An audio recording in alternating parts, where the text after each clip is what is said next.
Welcome to the Brothers Truck Parts Workshop. All right, got a buddy's truck here. This is a 1970 CST10. And of course, this truck's got less than 7,000 original miles. We're going to show you a little bit about fixing up the instrument panel, give you some neat tips and tricks. Show them what we got here, Steve.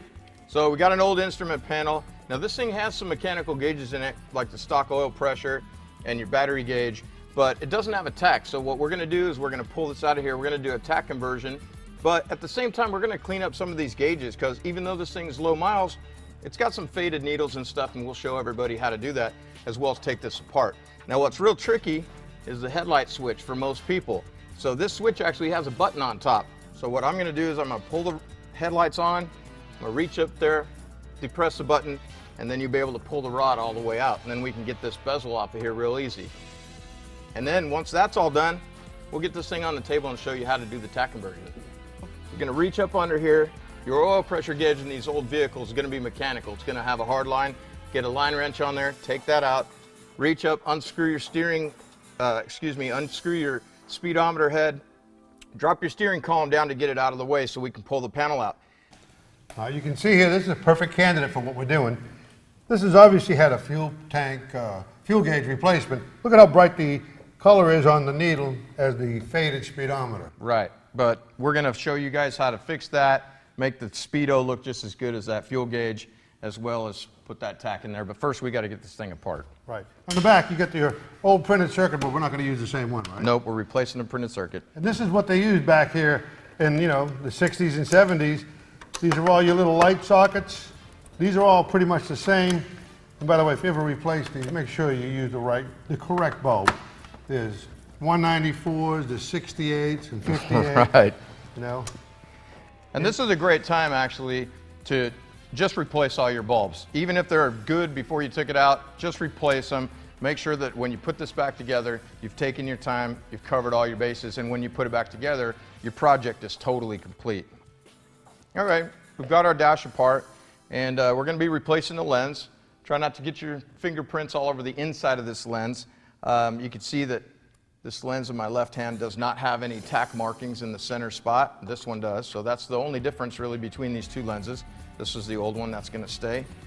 So the first thing we're going to do, now this dash cluster was pretty nice, so we're not replacing the actual face, the instrument bezel, but we're going to replace the lens. And when you push it in on the green spot so that you don't get your fingerprints on the clear spot, especially after you clean it. So now you can see we got that. And then what we're going to do, now when we took this out, a lot of little stuff came out of here. You had some tubes here with some lenses on them. Now you got two green ones, you got one red one.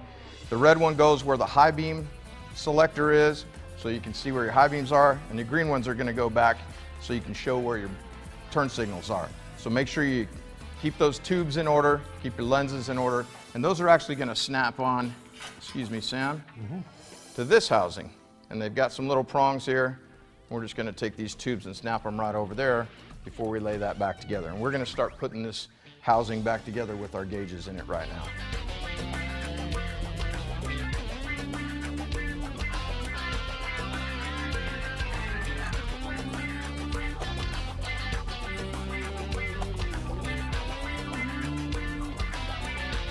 All right, Sam, we're going to put our printed circuit on now.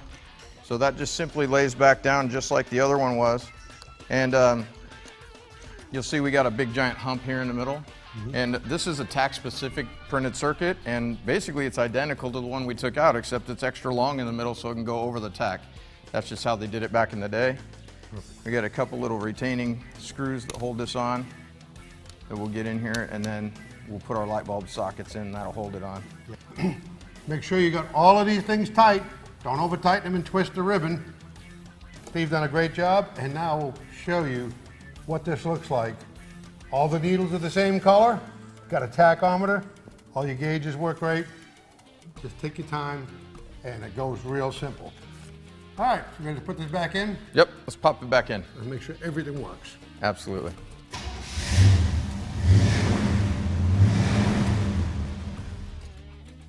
All right, we got our dash back in, our gauges look killer, we got our tach working, and the sheriff is a happy camper. And looks like it just rolled off the assembly line.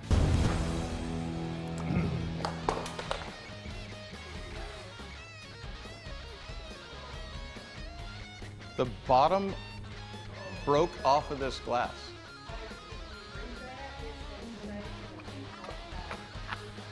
Well, now we know why.